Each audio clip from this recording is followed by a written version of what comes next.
Yes. So here we are. Great.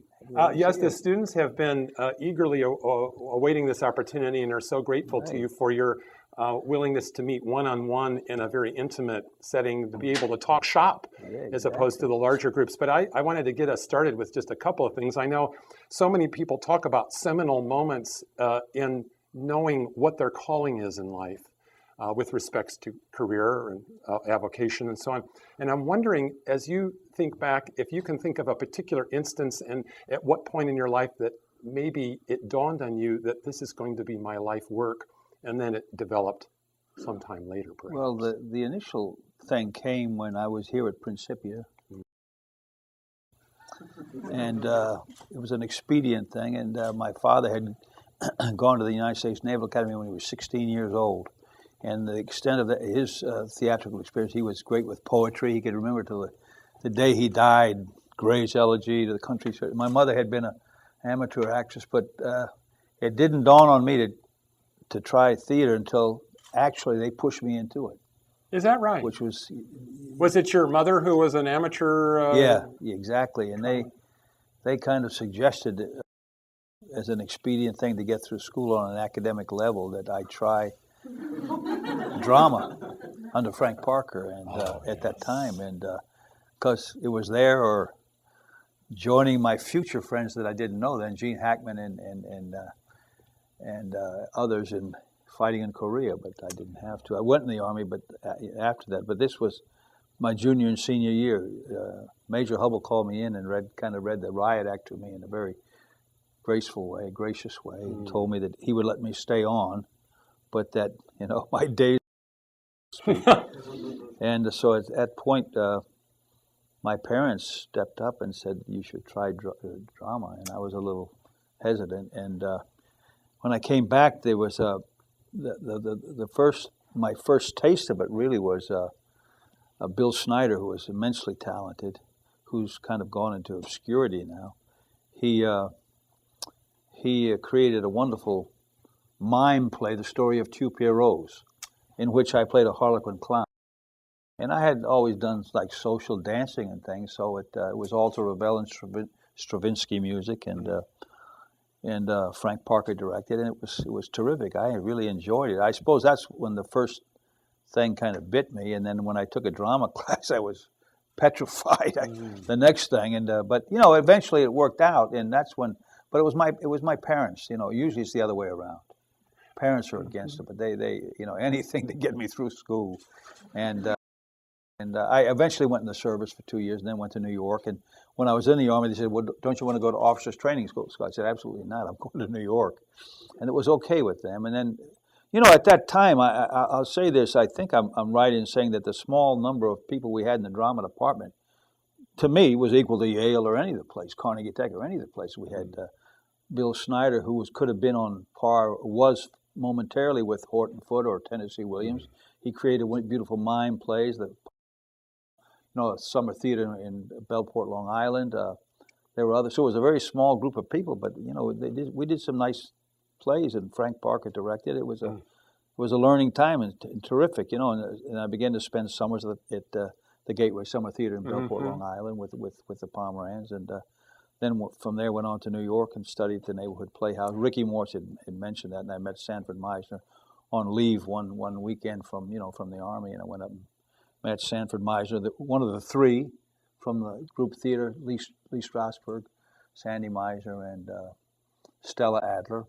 And when you finished your tours in Korea, I never went to Korea. Okay. It was a funny thing. It was almost worse to study under Sanford Meisner than go to Korea. Because I heard about this guy. He was like a tyrant, but he was okay. We got along okay. So you heard about him, and you made an effort to meet this man. Yeah, I went up on a weekend from Georgia where I was stationed and met with him. And, he was kind of a distant guy, and we talked. And it worked out, and then I was accepted, and I went to New York afterwards on the GI Bill. What was it about him that attracted you to make what that effort? attracted was, I don't know, his reputation. He later told me that he was much easier to please than was Lee Strasberg. Lee Strasberg, to me, I was a member of the Actors Studio just in name only, really. I was accepted, but it was seen to me he was much more destructive. They were all had an aura of destruction about them, these guys. They were omnipotent, I can remember Sandy Meyer to this day with his cigarette stand. He said, because everybody, all the girls especially, love to cry. When in doubt, cry. And he said, if great acting means crying, then my Aunt Tilly could be another Eleanor Duse, he said. I remember that.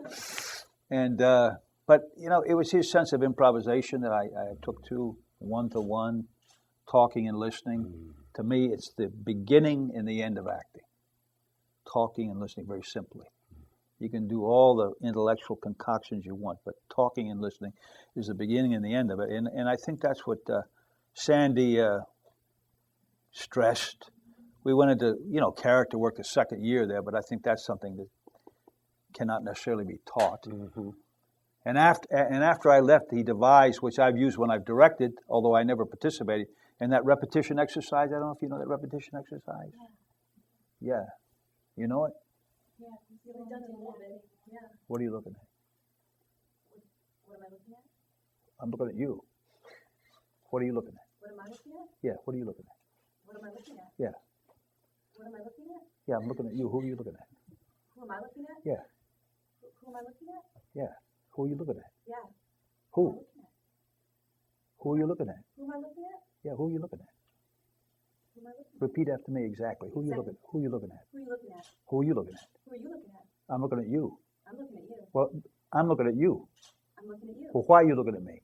Why are you looking at me? Because I want to look at you. So I want to look at you. That's nice. So that was devised by Sandy Meyer, and I had never do it. And I remember when I directed The Gypsy Boy in a film that I did, there was only one professional actor. Very good. there was only one professional actor, and Bobby, what you looking at? And I said, what you looking at? I yell across to him. Or we did it in Tender Mercies too with the young boy, the actor there. Yes. I would, when he devised that exercise, Sandy Meyer, I wasn't there, but it's a terrific exercise. The text becomes totally secondary to what's underneath. To what's underneath. And the talking and the listening is the beginning and the end of everything. And what happens to go underneath? I mean, these things could get emotional or not emotional. You don't have to worry about them. Once again, you'd be another Eleanor Duse if it was all about crying. But it's behavior and exploring one's temperament. It doesn't have to be, it can be like we were doing. Curiosity, that's part of the temperament. And I think you have to know your own temperament to be an actor. And I think from that point of view, I learned, with Sandy or whatever, that don't become somebody else. When you try to become somebody else, a character is a trap. You turn yourself as if you're becoming it. And, it's still you operating because you only have one psyche, one thing, one imagination, one temperament. And it's that, exploited in the good sense of the word. So it's like, and that could go to, where's the $5 you owe me? Where's the $5 I owe you? Yeah. What happened to the $5? Yeah, you going to give it to me or not? Am I going to give it to you? Yeah, I want it. You want it. Yeah, I want it because you owe it to me. You want it because I owe it to you. Yeah, I want it right now. You want it right now? Well, you don't have it? I don't have it? Where did it go? Where did it go? I want to know, where did it go? Where's the $5 you owe me? I need it. You need it? Yeah. You need it? I said I need it. You don't have to repeat me. I need it. Yeah. So, I mean, the idea of going and not knowing what's next in an improvisation, it comes, but you don't know what's next. When you work with a script, you know what's next, but you try to go in not knowing what's next. What you have to worry about. Yeah, so it's as if the first time you do it, every time you do it, in other words. I'm sure you all have been aware of those things before. So that way you try to come in and delete the sense of relying on preconceptions and with the moment. The moment is the thing. The moment is the thing. In the moment. In the moment. What's next? What's next? You know what's next because you have the script, but by doing improvisations, then you go in each night, each performance, and and you know, as if it's the first time you have heard it or want to hear it, or you know, that's what the game is like. It's a game. It's a game. I talk, you listen, I talk, as if it's the first time every time you do it. With improvisation, it is the first time you do it. But you have to make the scripted version each night or whatever, the rehearsal, like, you know, the first time. In film, you can film the rehearsal. I mean, with Jeff, you can't film the rehearsal. It'd be all over. You go home, it'd be no production. I mean, so I don't know if this is on the right way you want to go. Yes, and we're going to be entertaining questions too. But you know, by any measure, you are certainly one of the most versatile actors that's come out of Hollywood with the body of work that you've created, and everything that you've said parallels perfectly with that. And I'm wondering if there are any other little nuggets of wisdom that you've either learned or that you've deduced that has allowed you to go into those spaces so convincingly, as opposed to some other individuals that maybe are just more personalities playing Hamlet and this person another role. Well, once again, you have your limitations, then you have to find your limitations. Even if you are a little bit more versatile than maybe another guy, you still have to find your limitations because it's still you doing it. If I talk like this, it's still me doing it. Or if I talk with an accent, it's still me doing it. You know, it has to be you doing it in a certain way. Like I worked with Alan Arkin once. He was great to work with. He's a talented guy. He's a very, very interesting guy. Years back, and he said something which I agree with. I thought about it at the time. To me, maybe a guy like that plays his, although he did character work, a guy like Spencer Tracy, who was more his personality, was a purer and better actor probably than Paul Muni, who did many different characters, accents, but it was always not really there. Wasn't really there, you know. Although they say one of the worst reviews ever was given by the Communist Daily newspaper in Havana, Cuba, by the critic on Spencer Tracy's Old Man at the Sea. They said he was not Cuban. He had a wide girth like a Anglican man from New York City. But and I met that critic afterwards. He wrote a script that Andy Garcia has recently done as a film, and I met the guy, a very bitter guy. He's since passed away. I guess you know, he left Cuba and whatever. But that was take on Spencer Tracy trying to characterize a Cuban guy. Although Spencer Tracy initially was a wonderful actor. Red Day at Black Rock was beautiful. Beautiful work he did in that. But you don't have to be a good actor to be versatile, you know. But sometimes if you are going to try to be versatile, it's still got to be you within that form, whatever form you take, whatever character you choose to do. It's got to be you turned to do that rather than now I become that. It has to be you, your temperament, your everything, like we just did. What are you looking at? What are you looking at? What are you looking at? It's that turned. That's the way, at least, I look at it. You obviously Sandy Meyer used to say it's a way of doing something. Strasberg did it through sense memory, which I've never quite understood fully. But a way of doing it, it piques your imagination more, I think. A way of doing it, you know, you find it in rehearsal. I'm sure when you're rehearsing, you find things that you jump in and say, well, I'm going to go that way. You know, and sometimes it's not permanent and it leaves you, but sometimes when it hits you so hard, it stays with you as the character, as you as the character, throughout the whole production, the whole performance of it, you know, or whatever. Humility seems to me to be a very big part of a business where egos play a large factor in, but you obviously are always looking to learn from every experience. And so one thing that I might ask you, for instance, would be, are you so focused on the work that you're doing in a particular property that you're not aware of the people around you that much, or are you actually observing and learning from your fellow actors? For instance, what did you learn from Gregory Peck, for instance, in To Kill a Mockingbird? You mean as an actor? Yes, sir. Well, I think he did a good job. I think he was a very conventional actor. Yes. I don't think he was one of our unique actors. In that part, it suited. He was very well. What Horton Foote wrote for him, he was wonderful. Yes. As a person, he was a very he was a gentleman, and he embraced everybody, and I felt very much at home with him. But are you looking to them? Are you observing what's happening around you from yeah, a you do. I mean, and you take from people, and now that I'm older, a lot of people disagree with me. I think the young actors are better than ever because it's a worldwide thing now, and I think because there's so much at people's fingertips now that I think the young people, the bar's been raised.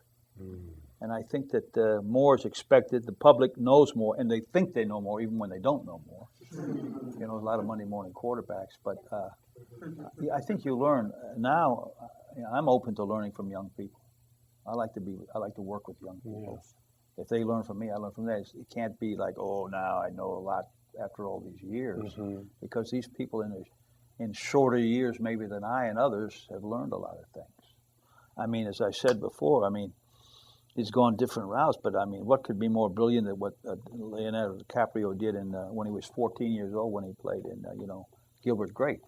It was the greatest nitwit I've ever seen. I mean, the best nitwit performance I've ever seen, But, so young people are able to grab onto things now. A lot of the internet, things we didn't have.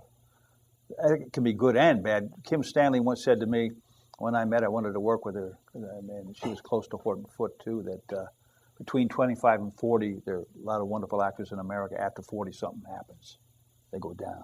So I've always tried to remember that. So as I told Sandy Meisner when I finished up over there, I always want to think of myself in the potential. I always want to think of trying to grow. Are you after 40 yet?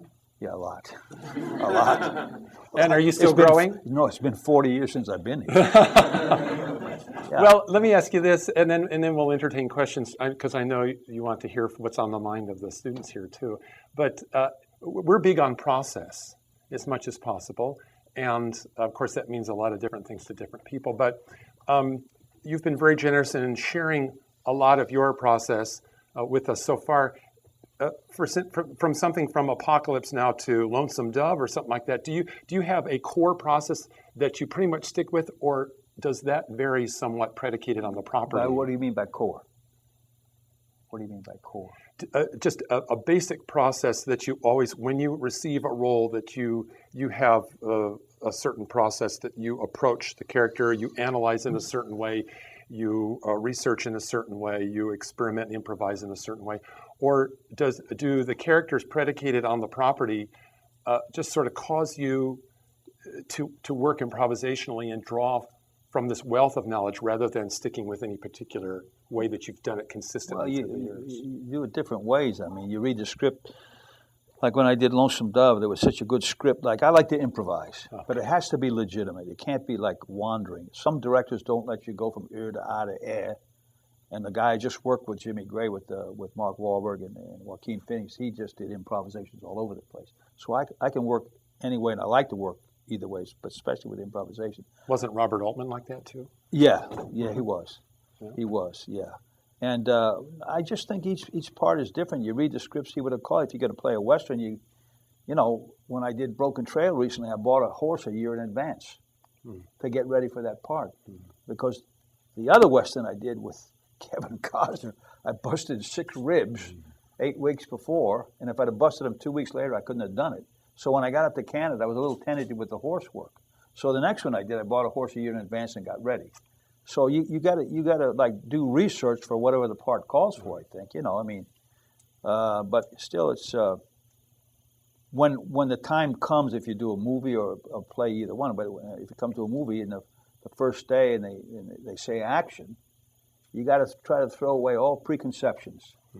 Just wash them away, and just all of a sudden go with the moment and see what they tell you, what you tell them, back and forth. I talk, you listen, I talk. That's the beginning and the end of it. The beginning and the end of acting. Talking and listening and talking. And if you're relaxed enough, then if something, well, sometimes you have to prepare yourself emotionally, but for certain scenes. But I mean, even if you do that and don't push, they call it over the top now. We always call it pushing. But if you're disciplined not to push, then you'll be rewarded around the corner by something good, by not pushing and staying true to yourself and not violating your temperament and not pushing and just see where it takes you. I mean, sometimes if you have to do a scene where it's emotional, you think about it. Other times you don't have to. I mean, some guys stay in character. I don't know how they do that. I mean, it would wear me out to try to do that. Mm-hmm. Yeah. I remember one time I did a scene in a movie way back, and the scene went well, I think, and my wife was dead, and it was a very emotional scene, and it worked for me. And the producer was a young guy, and he was watching me, see what I do. And when I say cut, I went over to him and said, the best way to cook soft-shell crabs, you take butter, and then you dish it like we cooked that in Virginia and Maryland. He said, what are you talking about? But I think you got to be able to do that, to go in and out, to be relaxed enough to be here, and now we're here. Because when you're here, it's you purely. And when you go here, hopefully it's you purely with some added ingredients, if that makes sense. So for you to go in and out or back and forth like that helps you personally to keep from pushing, as opposed to trying to stay in character the whole time when you're in your trailer and when. That's interesting. Yeah, I like, especially lately, I like Daniel Day-Lewis's work a lot, and he stays in character all day long. I don't know how you do that. I mean, it would wear me out. I mean, if I go to my trailer, maybe I want to take a nap between takes. Maybe I want to talk to somebody about something. But if it's a serious scene, maybe, then I may want to think about it. I don't know if that's staying in character, but at least I want to be preoccupied in thinking about it. Yes. But, you're always aware. But different days and different things work for you. I mean, you always got to be open to what works. But you have to go back, I think, to talking and listening. What are you looking at? I'm looking at you. Back to that, to the simplicity of that. And that can get emotional without saying, now I got to go for the emotion. Mind, like when I do something on a film, I know I could be emotional here, but I'm not going to tell anybody. I'm certainly not going to tell the director. And if it works, it works. If it doesn't, it works, then I let it go. So then it jumps out in a legitimate way rather than saying, now I have to do it, now I have to do it. And your imagination says, oh boy, I think I can do something here. And then you just let it happen. Yes. I mean, and then it might happen or it might not. So many ways. I mean, you say, I'm going to kill you. I'm going to kill you. I mean, I'm going to kill you. I mean, I could come out laughing. No, I'm going to kill you. Different things. So a line doesn't determine a predetermined way of saying something. Yes. Once again, that's the preconception that takes over. That shouldn't necessarily do that. So does that mean on multiple takes or a long extended run of a legitimate play that you're constantly looking for new insights? Yeah, well, you never do it one take. You never do a take the same way. Within a play, it's another challenge, obviously. Like one actor once said to Stanislavski, "I don't need your method of work. I don't need it. Except for Thursday night, I can't quite." The guy said, "Oh, I'm going to help fix Thursday night." So sometimes there's a method of work, and I don't mean method actor, but a way of working that can help. I believe Sandy never agreed with this. Sandy Meister. Mm-hmm. When I did American Buffalo on Broadway, I would come in, and anything that worked on me to get me upset, I used. Mm-hmm. And when I was on stage, if something worked in the audience to upset me, I would use everything. Mm-hmm. I wouldn't. He says only through the imagination, only the as if in the imaginary world. But I think you can use anything. Mm-hmm. Anything. I remember one time I was sitting there doing the play, and I'm looking off this way, and that was towards 44th Street between 8th and 9th, and I thought to myself, as I'm doing the play, a bunch of idiots over there, Lee Strasberg, the Actors Studio, this and that. I would use all that, and then, so one night I went to the Actors Studio, and they said, "Oh, Lee Strasberg, he loved your performance in American Buffalo." I felt pretty guilty. He saw it twice. So, but he once again he was that's another story. Strasberg, he was a very negative guy, but I guess bright. I think Brando trashed him in his book. He didn't take to him, but that was Brando. It was he had his own set of everything. I guess Brando. Would you like to take some questions from the stage? Yeah, whatever you want to do. Yes, I mean, I'm right here, rambling Evan. on here. Please, you might mention what your name is and what your major or minor is, just to give us some parameters. Well, my name is Evan Clark.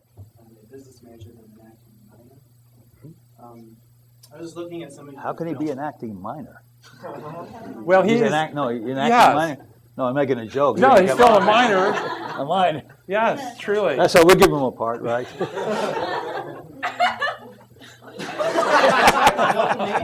Oh, there's a connection there. But just in some of your films, like Open Range, which I really love, and I have that one, Broken Trail, and Gods and Generals, I noticed that it's a recurrent theme of like the 19th century Civil War era. Is that a part of time that you relate with?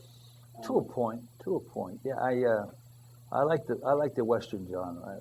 I say that the English have Shakespeare, the French have Molière, the Russians have Chekhov, the Argentines have the tango and Borges, but the Western is ours. Mm-hmm. It belongs to us. I include Alberta. And somebody in Canada said, well, doesn't he know Alberta belongs to the rest of Canada? If they had their way, they secede with us. Alberta, Really? they're more like us, yeah. They're very good cowboys, good horsemen. But I do like the Westerns a lot, and they happen to take place. We're working on kind of a present-day Western now, and Robert E. Lee, they asked me to play that part, and it was an honor to play him, a great honor. And you're related to him. Yeah, well, really? so is everybody else in Virginia. That's what they said. And so it was an honor, and I just, all I did was talk exactly like my father from Northern Virginia.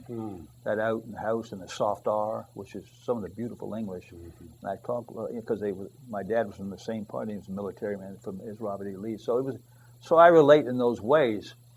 Other times I don't relate. I've noticed a lot of times in period pieces like that, I get a little thrown off because sometimes the actors or the people, they end up acting the period.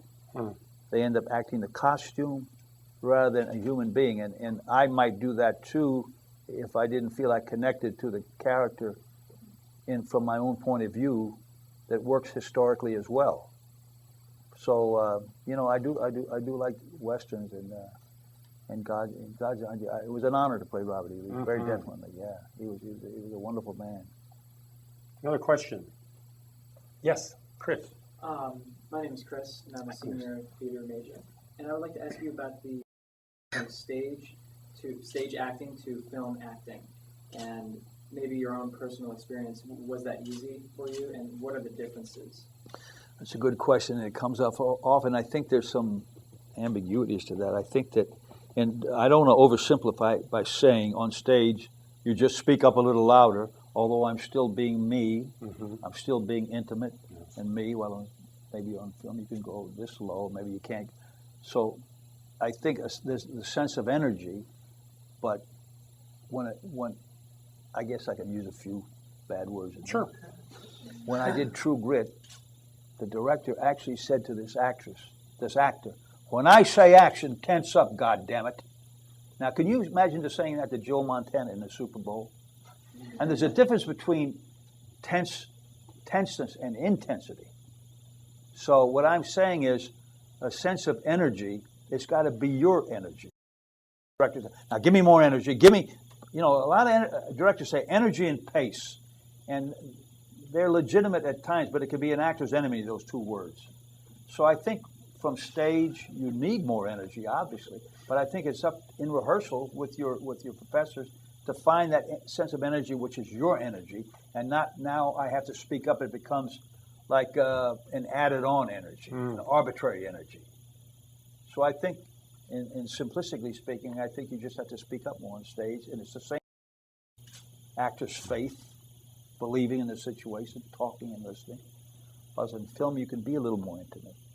But the intimacy on stage still has to be projected, especially when we did American Buffalo, there was 1,000 people there, and I wouldn't allow my parents to go. The language is so rough, I couldn't have my parents. They wouldn't get it. Oh, boy. But, does that answer your question? Yeah. Energy is a tricky word, but it's a legitimate word. It covers two things, trickiness and legitimacy. So you got to be careful with energy. Yeah. Another question, Nicholas. Nick Duvall, theater major, senior, and airplane. the airplane guy. Yeah. All right, so I have a two-part question. The first one is in Secondhand Lions. What were you thinking when you had the toilet plunger and you were slapping the water? When I was hitting who? When you there's the part in Secondhand Lions where you're dreaming where you're asleep and you're just slapping the water with the toilet plunger with the sword, like it was a sword fight. I was just wondering if anything was going through your head when you were. I can't remember. Okay. I Well, don't know, guess maybe that kind something. of relates to my second question a little bit. Is do you ever, when you're going to a premiere of one of your films or something like that, do you ever have a hard time watching yourself acting? Because some actors have trouble watching Maybe, themselves. yeah. Is that difficult for you at all? Yeah, if I feel I'm not being false, it's okay. You know, like, yeah, it can be. I usually see, but then if I'm like going like this through the TV, like the American male does, you know, 100 times a night, if I see something I'm on, I usually pass by it. I'm superstitious. Maybe it's changed since I did it or something. But you know, I usually watch one. I said a few things I've done I haven't seen, and there's a few things that are my favorite that I haven't seen, but maybe someday I'll watch again. Maybe I'll watch again. Yeah. So you're talking about a lot of the things that you've said. You're talking about integrity. They have to do with integrity as an individual approaching a given challenge. So perhaps acting, the career acting, is misnamed.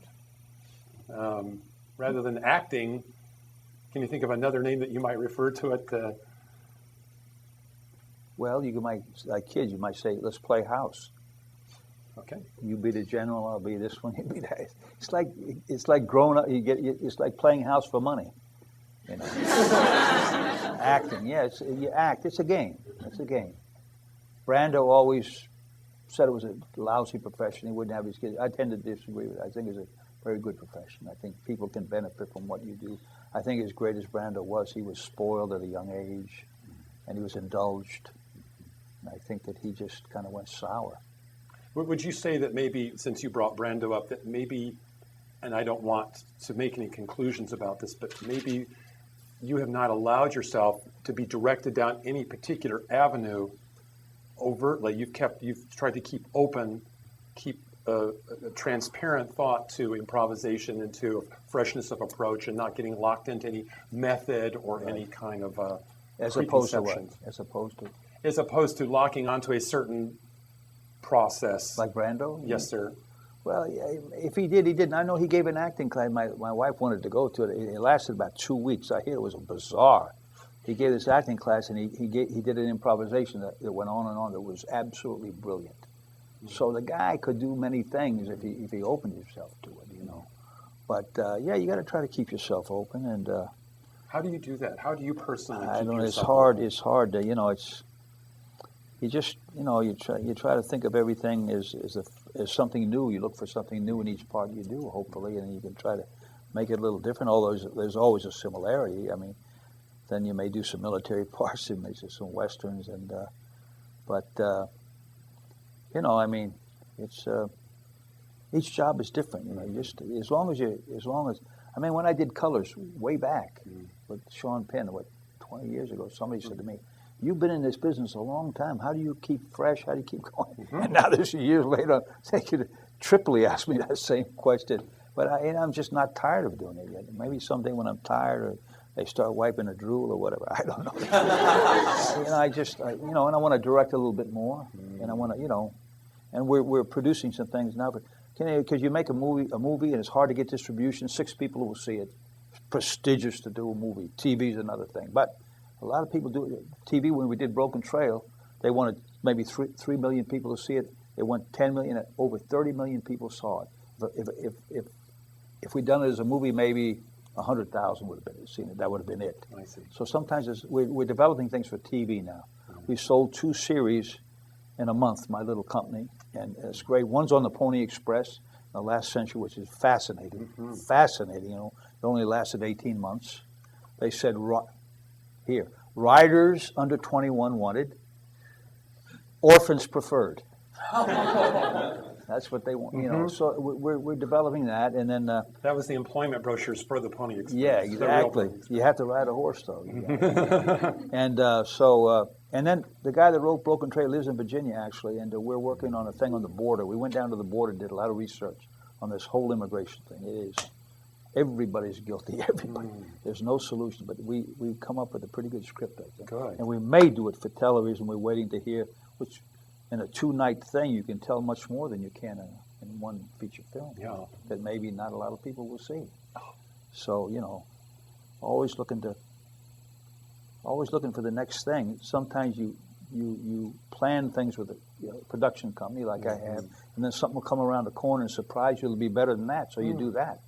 So the combination of things, and they still keep coming. So hopefully, they'll keep going for a while. And, a lot of good things are out there still. Yes. Still, yeah. Another question. Yes, sir. How do you select your roles? Talking about the roles. Instinct. Instinct.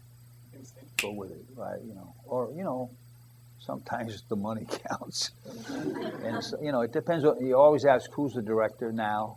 Mm-hmm. So that's been problems. I've had some battles with directors, especially the guys from Australia. Anybody here from Australia? Which is unusual because I like the Australians, and I love the tennis players I've met, and they're good people, pioneer people. Kind of like they're in the latitude the same as Argentina. They're so far away from us, they have to come up with their own artistic expression without relying on us, which is good. But I've had some battles with directors, but even with that, you got to. Sometimes that can be better than total harmony. Mm-hmm. Which is, it'll come out, it's okay. But sometimes if there's healthy conflict, that's okay. That's okay. Question. But you go with instinct, and then consider the other thing. You got to really like the part to start with. Hi, I'm Sarah Passmore. I'm music and theater major. You mentioned last night that the role of Stalin was really hard for you. Very difficult. Why? Well, I had to go over to Russia, play one of their icons, pro and con icon, in English, their guy, among a bunch of Russians. And it was a mini-series of 2 or 3 nights or whatever. And, and there's always one part of a mini-series that the writing isn't as great as other parts. So you end up maybe partially acting a history lesson at times for the audience's sake. Plus, I had to put makeup on every day for like 2-3 hours, and some of the old guard was still around, so you felt those hostile vibes. It was not easy, but it was the strangest thing for me. But I think there were certain people who accepted it, including Nikita Mikhailkov's father, who had been Stalin's personal poet. I heard that he liked it a lot, although I never got to meet those. It was so strange, there's so much collective paranoia floating around. In '91, when the governments changed, I didn't even know that this gentleman was still alive that had been Stalin's poet. Nobody stepped up to say, "Will you meet him?" It was so paranoid, the whole situation. But it was a difficult part to do, and our sound guy wasn't good. I had to loop 226 lines. Oh, for goodness sake. I mean, you should do maybe 30, but it was okay. I think it paid off okay. If Nikita Mikhailkov's father liked it, then that's enough for me. I don't know. I don't read reviews, so I'm sure I got some good, some bad. But that's the epitome of a great review from a guy like that. Mm. If he said, "I touched the soul of Stalin," then that's fine with me because he knew Stalin. And you may have seen the book. He's a Russian that got the best Oscar for a foreign film about 6 years ago. He went up with his daughter on the shoulder, this big Russian guy. Yeah, he's an interesting guy. And his brother takes the mother's name, Andrei Konchalovsky. He's done a lot of movies in this country. Very talented guy, and he, but I never got to meet the father. I never got to meet him. He's still living. Question. Yeah. I'm Neil. Hi, Neil. A senior theater and English major. You're talking about Stalin and Robert E. Lee, and I'm wondering if you find it harder to play a character who is nonfiction than one who is fiction. Yeah, sometimes that can be. When I got back from playing Stalin, HBO called me up, which was another nightmare we won't go into. Well, no, I will go into it. It took them a year. They spent $1 million to re-edit over. It didn't work, so they went back to the initial edit of the director. I mean, the guy that ran HBO. I mean, God, this guy. So he called me up when I got back. He said, "Now you played one bad guy. I want if you play another one, I want to play Joseph McCarthy." And I said, "No, thanks. No, thanks." People that are known in a contemporary way, unless you get a real beat on them, I don't want to go near it. It's tough to do. It's better sometimes fiction or somebody far away in history as well, you know. But you know what? Once you commit, you got to commit. But don't commit if you don't feel, wow, I think I can do that, at least in part. Yeah. Question. Oh, thank you. Yeah. My name is Evan Oakes, theater major, mass communications minor, senior. And I guess one thing I really want to know is, what are you looking at? What are you looking at? No, that's, what are you looking at? No, what are you looking at? What are you looking at? No, I'm looking at you. No, I'm looking at you. No, What no, are you no, looking no, at? no, no, no. I'm looking at you, You're looking at me? and that's all I'm looking at. That's all you're looking at. You're Is just you. looking at me. Is all Got I'm my looking at is attention. you. Got my And don't give me your lip. attention. Don't give you lip? I won't give you lip, you don't give me lip. You don't give me lip, I won't give you lip. Okay, very Right. good, very good. Now that's the basis of an improvisation, really. I mean, you could set up an improvisation about, you know, my mother died, well, how come you went to funeral, you know, but that's the same thing, you know. Very good. You realize that's going. Give this boy an A. What? Yeah, you realize that's going on his resume now that he performed with. Let's see what you've done. Hey, I better come up with something quickly. When I played tennis with Bobby Riggs years ago, he wouldn't let me win. He said it would go all the way down like me. Ian, very good. Here's another question. Mr. Duvall, my name is Ian McLeland. I'm a senior theater major, and my question is, if you can remember, what's the most useful piece of advice someone has given you about acting, either the business side or the art side? Ooh. What, like one individual said? Like what he gave, you know? I don't know. I have to, let me think about that. It's hard to, you know. It's easy to say, people say don't act. That's a given. People usually say that. I don't know. I have to turn it around and say this. When I did The Apostle and I was directing, here comes Miranda Richardson. To me, one of the great actresses in the world. I mean, great. And I could tell she wanted to be directed. I was a little nervous about it because I was in the scene with her and everything. And what I said was, and what I keep saying is, look, nothing's precious. We don't have to get any place in it. We can go from zero and end up with zero. Keep everything offhand. Let the process take us to the result rather than playing the result. If that makes sense to you.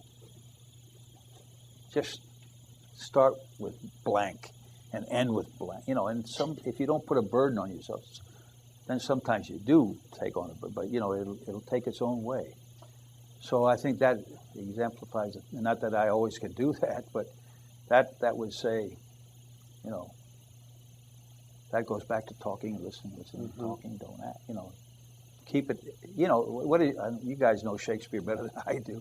Hold the mirror up to nature, so it becomes that. And what somebody said, what Brando once said, what he does was he has such an irreverence towards acting, which can relax you.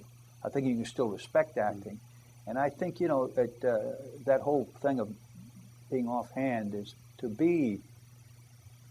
to have a certain sense of irreverence. When I directed the Gypsies, they had Mr. Duvall, I can do these things. The Gypsies could, you know, they could act because they didn't care about it. As soon as Sandy Meisner once said she did wonderful work, this actress, and now she decided, I'm going to take this up as a professional, and her work got terrible because she put that burden on herself, other than just, hey, what's next? What's next? You know. Kay said, I said, what will be there. Why did you start directing? Well, I had done kind of a semi-documentary on this family I wanted to do in Nebraska, where where Jimmy Kahn and I worked on the Rain People Coppola's movie, and a very interesting family. And after that, I used my own. This gypsy boy on the street about this big. He had a diamond ring on his finger. He hustled people. He would stand on the corner, and an old guy would go by and say, hey, buddy, you got the time? And the next guy, hey, you got the time? All day. What time you got? Oh, I said, Angelo, what are you doing? Why you do that? He said, I just wanted to make people work for me. He was this unique kid, and I did an improvisation with him. He was brilliant, so I got to put this kid in the movie. So like for 4 or 5 years, I just followed the gypsies around, writing the script, and started. There was one professional actor, we used Timmy Phillips, who had studied. He was a good improviser, because the Gypsies can't read or write; they're illiterate. The whole culture. So that I wanted to do that, and then when the Apostle came along, it took me years to get that off the ground. I went to this director, and Coppola, and other people said, well, "Why don't you direct?" Mm-hmm. Okay, I will. And then the Tango movie came, and I directed that. So just one thing kind of led to another, and I try when I direct, try to just think of it as an extension of myself as an actor. Mm-hmm. And if I write something, it's an extension of myself as an actor. Mm-hmm. So it's behavior. It's ink. It doesn't go ink to ink. It goes ink to behavior. Mm-hmm. The script becomes behavior within a form. And you try to put real time in movie time. So real time is real behavior within the form of movie time. Mm-hmm. So it's done like meander, becomes squandered, you know. But I just kind of fell into directing, and I'd like to do more, but it's hard to do, you know. And I've been offered some jobs in Hollywood to direct, but I didn't want somebody over my shoulder, something that maybe I helped develop from the ground up, think about, you know. And I may direct this thing on the board, this immigration thing, I think. I'm going to maybe try, yeah. Do those feed each other for you, directing and acting? Can you see yourself, for the time being, going back and forth between the two? I think so. Yeah. Everybody says, can actors direct? I mean, all right, I want to name you my 3 favorite movies, and you may totally disagree with me. That I've seen actors directed. They weren't like directors. I liked Mel Gibson's movie, Apocalyptic. Yeah. Clint Eastwood's movie on the Japanese version of the Iwo Jima. And believe it or not, I have to give him credit. I get after the kid. Sean Penn's movie he directed lately is absolutely brilliant. Those 3 films are directed by actors. So actors can direct, you know. I suppose theater too, but I mean, Horton Foote had an actor direct his one of his productions of a Trip to Bountiful. So, I mean, why not? I mean, you know, why not direct actors? You know, because we understand the acting process, and it's really, you know, you can empathize with the actor, and so I enjoy it. I don't want to do it a lot, but I'd like to do it a few more. I want to do one in northern Argentina on a family. People up there are so interested in Spanish with subtitles, but it's not going to happen because Luciana didn't want to film up there. Too many bad memories. I can't go up there. You know, I want to do that about, you know, they got their own thing up there. Her grandmother was the first licensed lady pilot, and her grandfather flew the president before Perón. And her old man jumps off the Andes and hang glides with a condor, the biggest bird in the world. And I want to do something around this whole culture, and we started to write something. But I don't think it's going to happen. It's not going to happen. You never know. Yeah, you never know. You never know. But, you know, there's so many stories to tell. Yeah. They make so many remakes in Hollywood. They make so many. Why do they make remakes when there's so many wonderful original stories to be told? You know, you can go to the files of the, in any of the clerk's offices in these state, you know, governments, and you can find wonderful stories to fictionalize and make happen.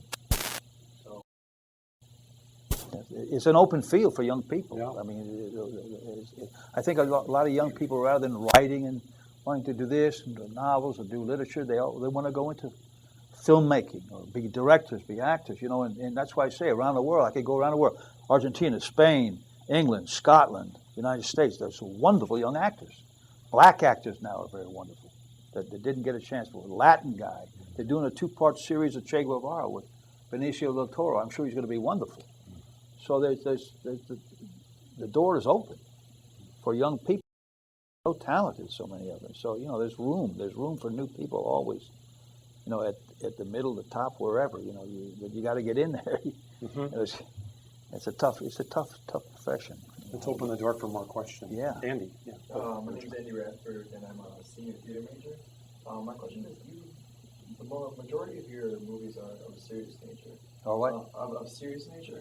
Yeah. I was wondering what compelled you to take on, you know, the roles in like Kicking and Screaming, Newsies. Why I take certain roles on? Like those specific roles, because those are kind of deviate from like the serious movies that you were going to do. Which ones, like in particular? Like kicking and screaming. Oh, well, I came along and he wanted to work. What's his name? I forget. He tried with it. He's a funny guy, and but I think the real humor is sometimes professional comedians. I go, they don't make me laugh. See a guy on the street, a certain character, makes you laugh more than that, because to me, the best humor comes out of behavior, and I think within even a serious character, you can find humor. I mean, I played an old Cuban barber with Richard Harris. I studied for months on that accent, that Cuban accent, and there was some wistful humor in that. But it wasn't. You don't play comedy now. Now we don't play comedy. It comes out of the characterization, the behavior. Once again, from your temperament, comes from that character calls for, and it comes out in a lighthearted way, whimsical and maybe humorous.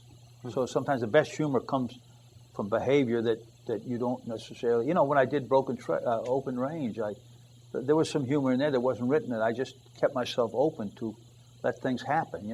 I don't mean ha ha ha type of humor, but lightness. I think you always got to look for the contradictions in the character, especially. And when I played Stalin, and also when I played Adolf Eichmann, you've got to look for the other side. You've got to look at least for some form of vulnerability in the character, because these people have it. Everybody's not all one thing. The interesting thing about playing Adolf Eichmann, he went off to Israel and got, electrocuted or whatever, and I came north with Luciana, so I got the best end of the deal, the fictional Eichmann. Yeah. You bring up an interesting subject, because I once had an acting teacher tell me, and I'm going to try to quote this directly, but they said, even if you're playing the most hedonist character, the most evil character, in order to play it credibly, you need to find something to admire in them, to give them substance and reality. Well, you go from the point of view, these people don't perceive themselves as being heinous. No. They don't think they are, so you can't think, now I'm playing an evil guy. Mm-hmm. You got to play just a guy that eats, relates to his children, goes to bed, gets up. He doesn't think he's evil. Mm-hmm. They defend themselves. I'm sure this guy, Milosevic, is still defending himself over Yugoslavia. Question, John. John Griswold, I'm a sophomore theater major. My question was, a director once told me that the epitome of the acting experience is that you go on stage, 2 seconds later in your mind you're off stage and you have no idea what happened in between. And I was just curious what you thought about that. No. Say that once again, John. Speak up just a little bit, okay? Yeah, feeling of you step on stage, all of a sudden you're already off stage and you have no recollection of what happened in between the two. I've been told that could be a trap. That can be a trap. Maybe it works for some people. But let me give an example that I stated last night. The group theater said the greatest actor they ever saw was Giovanni Grasso from Sicily. He was like a combination of Marlon Brando and Anthony Quinn. He come on stage playing Othello. Lee Strasberg said to all these guys like Paul Muni, come see this guy down on 2nd Avenue. They went down to see him play Othello. The guy came on stage, nothing was happening. I mean, nothing. They said, what did he bring me here for? Nothing was happening. And then he puts his hand in Desdemona's hair. He went through like 7 Desdemonas in 1 year. And he just held it there until something happened, and boom, boom. It was phenomenal. He'd be acting, but then a fly would come, and he'd laugh. He'd go back into it. So you've got to be open. So you got to be careful. And then they say he'd do melodramas. In the Shakespeare, that were pretty melodramatic. He'd do the whole play. At the end of the play, he'd drink poison, stand up, and fall over dead. He said it was phenomenal. Now there was another director that became. This answers the question even more. He's a well-known director. He said, I was an actor. He said, but I wanted to be a director. He said, I wasn't that good. He said, because, for a while, I'd come on stage, and I'd get so in the part that a fire could break out in the audience, and I wouldn't know it. To me, you're not open. You've got to be open to things around you. You've got to be open to things around you. A mental conception of being in the character. If it's you, you're willing to be fed from everything. Like this guy with a fly, and he'd go back into it. The guy was so open that he used everything. Everything. Yeah. I actually had a fire break out in a theater I was performing in. Did you know it was there? Oh, yes. Then you're a good actor. I calmed the audience down. Oh, wow. Go ahead, Yeah. question. Thank you. My name is Lauren Sander. I'm a mass communication major. And I was talking with Richard Morse, who remembers you here when you were Bodge Duvall, and he remembers you crashing a dance just as an old man. And he described you as a character, and I'm wondering, throughout your career, both stage and film acting, what characters have you played or other plays that have just stuck out in your mind, and why? What characters I played? That stick out in your mind as being outstanding or pivotal That I liked. that you've played. That maybe has affected you in some way. Yeah, that maybe has affected you emotionally or even your process in some way. Well, I mean, they go into memory. They go into kind of a sweet memory, hopefully, you know. I guess when I did Youth in the Bridge off Broadway, I was a little young, but I played Eddie Carbone. And when I did on Broadway, it's a strange play, American Buffalo, but they say it was the best production ever. Ulu Grossbart directed it, and for the theater. And you know, what still sticks with me is my character, what I played in Lonesome Dove, the Texas Ranger. Mm-hmm.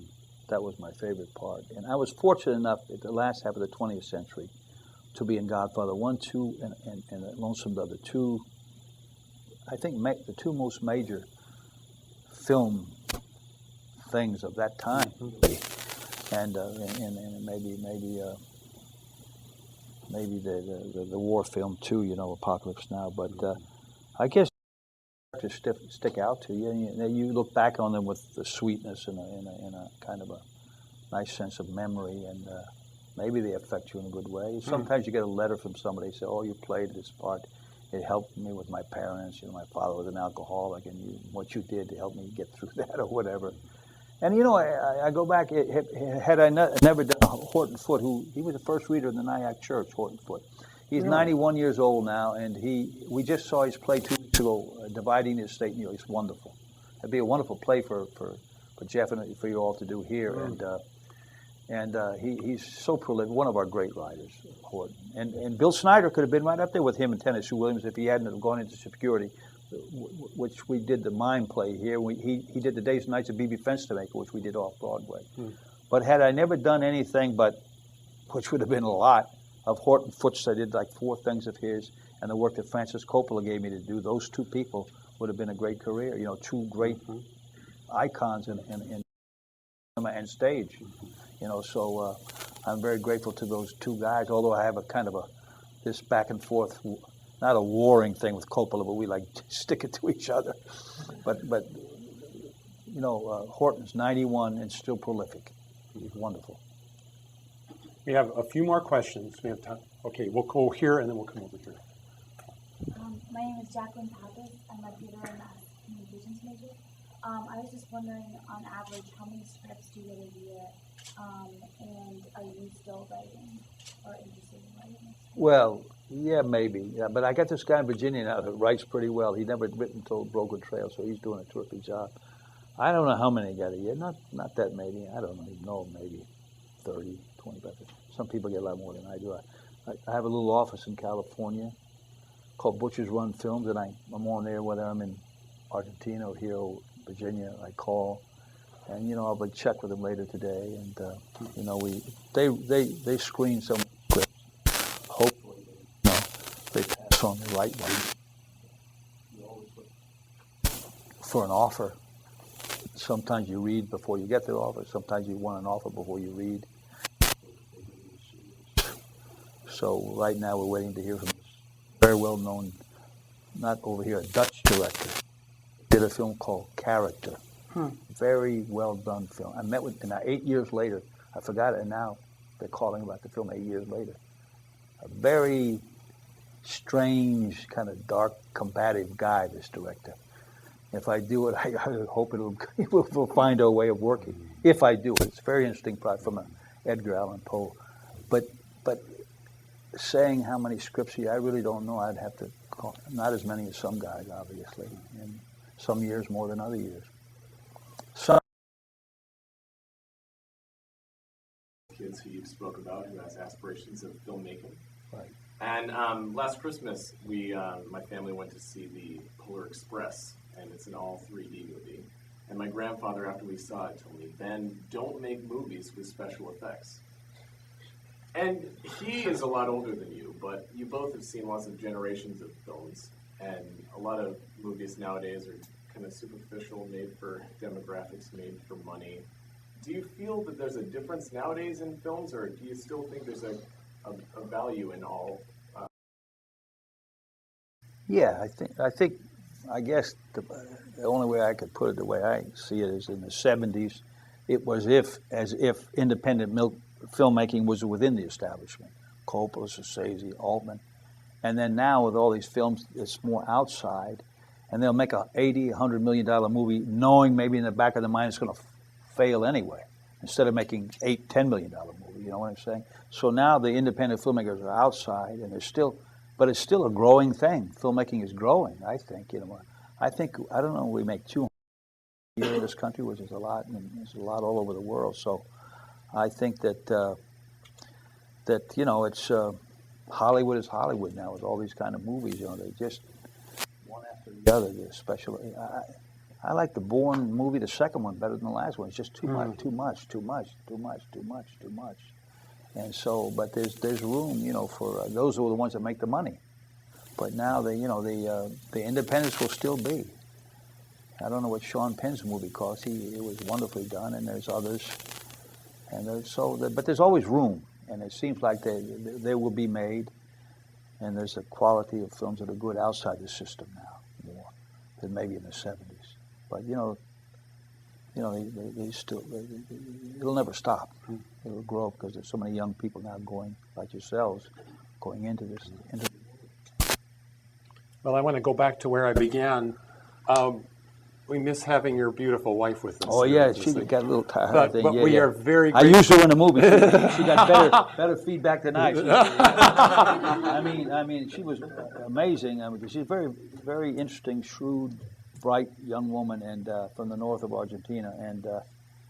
And when I put her in the play, the one scene, and the producer, Coppola's producer, that scene's not in there, but we did a scene in a coffee shop where we used 2 cameras. And we had improvised, rehearsed in coffee shops just along the streets, the basic skeleton, and her little niece this big. We made her, who was a wonderful we made her daughter in the movie, so she'd have an emotional kind of connection or a cement, so to speak. And we would practice and practice. So then, when we filmed the scene, it was totally improvised. So it went this way. We rolled 2 magazines, and the scene went well. She was so. And I heard the scene being played today on the radio show. I thought it was her talking in the other room. She was so natural. I mean, she was great. And we used that take. We edited it down to 8 minutes. And people still talk about acting. Just come up to her, and she was terrific. And whether she'll act again, I don't know. She did quite a good documentary on Horton Foote. She did a very good documentary on Billy Joe Saver, the country singer from Texas. And so she tries many things. So she's pretty versatile. And she had to learn. I introduced her to tango, and she took it to a lot of Argentines don't necessarily take the dance of the tango, which is their dance, really. Wait a second. Let me get this straight. You introduced an Argentinian absolutely. to tango? I took her to the club. Well, you are a master artist, aren't you? I took her to these clubs she'd never been to. She'd never been to these clubs, and she worked hard. She worked for a year because she thought that I was going to hire this other beautiful Argentine actress for the part, which I was. She said, well, if she's going to play it, I'll play the part. For goodness sake. I don't want you near this woman. So she worked, and she trained, she worked. She got with this trainer, Frankie Casavetes, and I mean, she was beautiful in the part. She just was wonderful. And I mean, in her, I guess they have these beauty contests down there. She represented her area in the National Beauty Contest. She won, but she won the Miss Elegance department. They're big on this word elegant, Argentina, and she was and she was very elegant in her dancing. She may not be as good as some of the others. Of course, nobody gives anybody credit down there. They all rip each other down there. They're worse than actors, the tango dancers. But she was wonderful in the movie, and whether she'll do another one, I don't know. But she's He's very, very, very bright, very special. Yeah. Good. Thank you, sir. We are so grateful Yeah. to you for helping us to Oh. define and to inspire us Yeah. to what Oh. great art is. Hopefully, you know. And thank you. Help a little bit. Yeah. Yes, thank you. What are you looking at? What are you looking at? I believe you! I believe you!